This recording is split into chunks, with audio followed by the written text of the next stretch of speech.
Yung sisi ko nandito. Dito na sila nakakulong. Ang hirap ng pabayaan mo yung manok mo. Siyempre, nagmanukang ka eh. Kaya, kailangan ano mo sila. I-rescue mo rin sila. Yung isa ka mga lalaki dyan, nababad sa tubig eh. Oh no! What? Ano? Hey! Kaya kailangan ilagay mo sila sa mataas na na kulungan.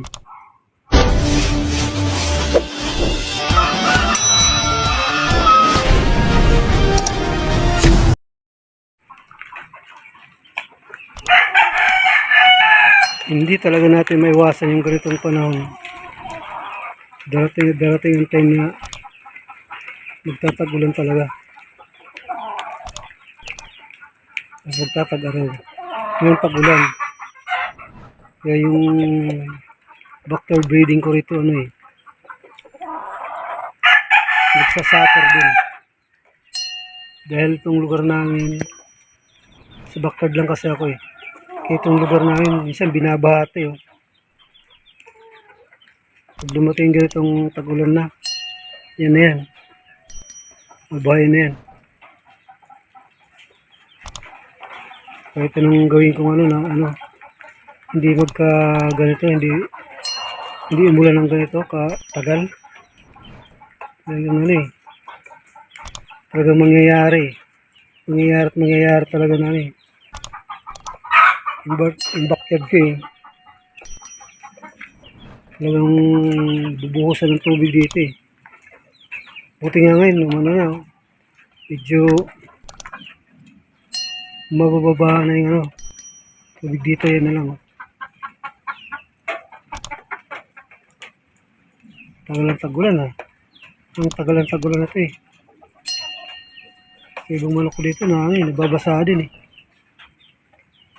Kasi yung sa baba,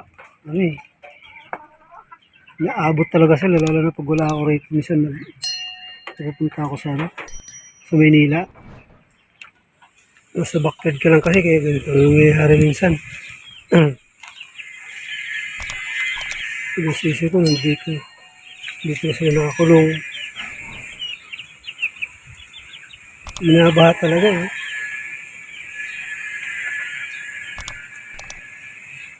Binabaha talaga kahit anong gawin niya.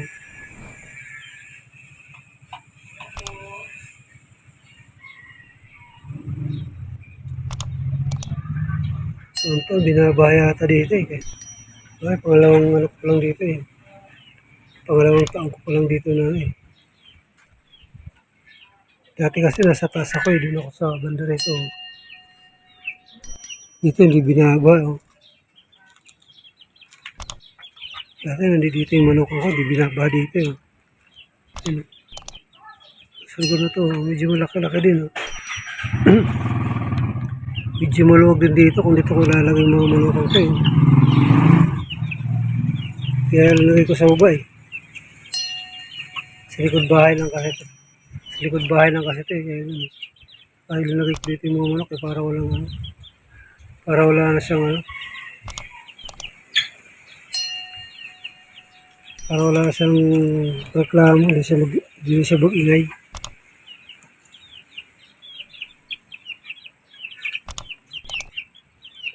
Kaya kawawa yung manok dito pag nasa baba. Siyempre, di mo iwasan na hindi nasa baba ang manok eh. Dahil yung kulangan mo, hindi naman lahat nakaganyan no. Yung lahat ng kulungan mo, di naman nakaganito.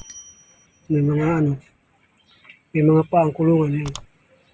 Pag nasa baba, kaya minsan nililipat yung mga manok ko sa taas eh. Nalagay ko dito. Tapos, dito.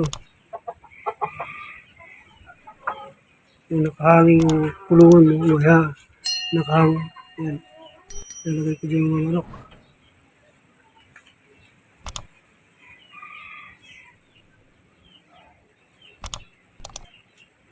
Pag hindi tuloy-tuloy ulan, nawawala naman kaagad ng tubig eh. Pag ganito na yung ilang araw, halos sa 1 linggo. 1 linggo na yata talaga. Na laging umuulan. Tuloy-tuloy talaga ulan, araw-gabi. Kaya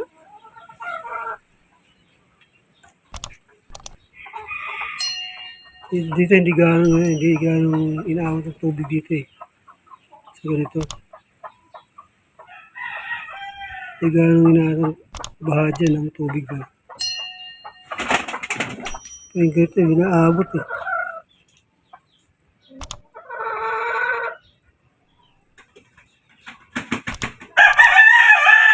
Ginawa ko kasi noon, itong kulungan na to, hindi pa umuulan eh. Tag-init kasi nung ginawa ko to eh, kaya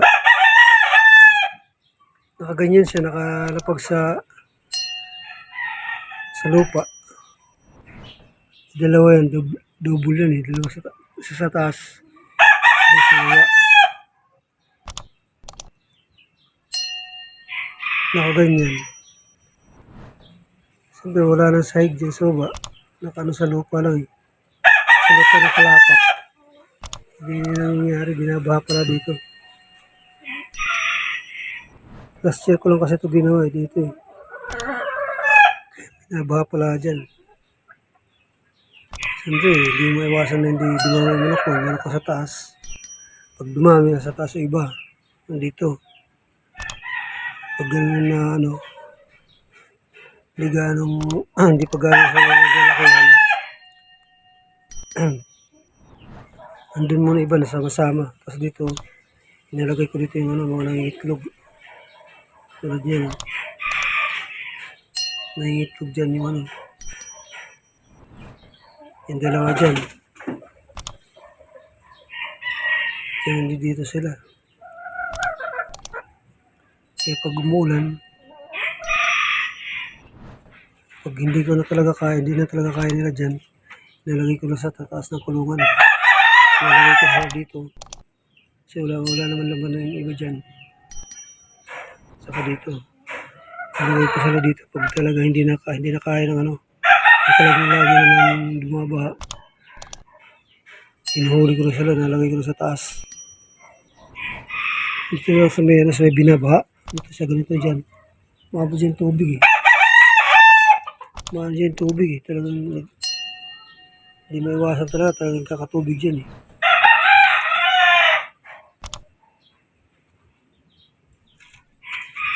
Dito nagkakatubig din dito pero hindi gaano. Isa gaano ng tubig. Hindi gaano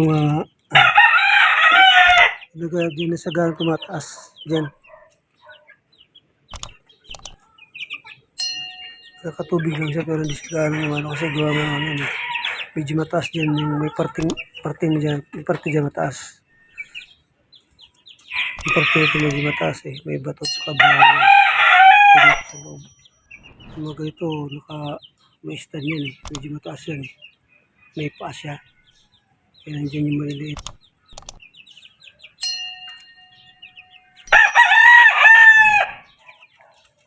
Dati kasi nandito yung kulungan ko yun. Dito ako sa ganito. Sa backyard. Dito na ako sa backyard dito.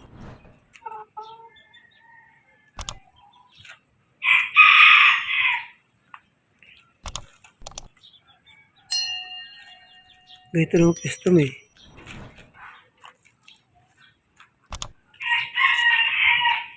Yung pistom. Tubig pa doon, no? Mataas yan. Nandito yung tubig eh. Dito sa anong kalamansi, sa puno ng kalamansi. Nandito yung tubig yan eh. Ito nga yung buba na, oh. Kaya na puro tubig yan dyan. Nandito sa kulungan. Kalahati itong kulungan. Kalahati dyan, dyan yung kain eh. Kalahati dyan, tubig yan eh. Mahirap din minsan eh. Mahirap ng pabayaan mo yung manok mo.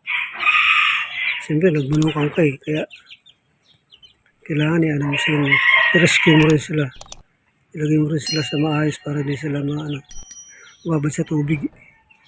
Yung isa ko ng lalaki dyan, nababad sa tubig eh. Kasi kahapon wala kami rito. Nababad siya eh. Nilagay ko naman siya sa loob eh.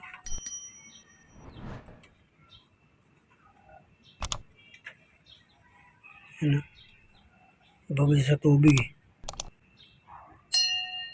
Antok siya. Oh.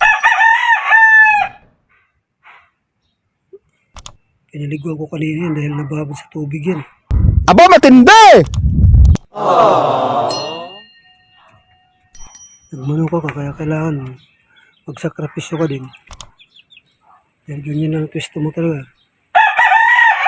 Ganyan lang ang pwesto mo kaya pagsikapan mo na hindi sila hindi sila ma-stress sa baha. Kaya kailangan ilagay mo sila sa mataas na na kulungan. Tama.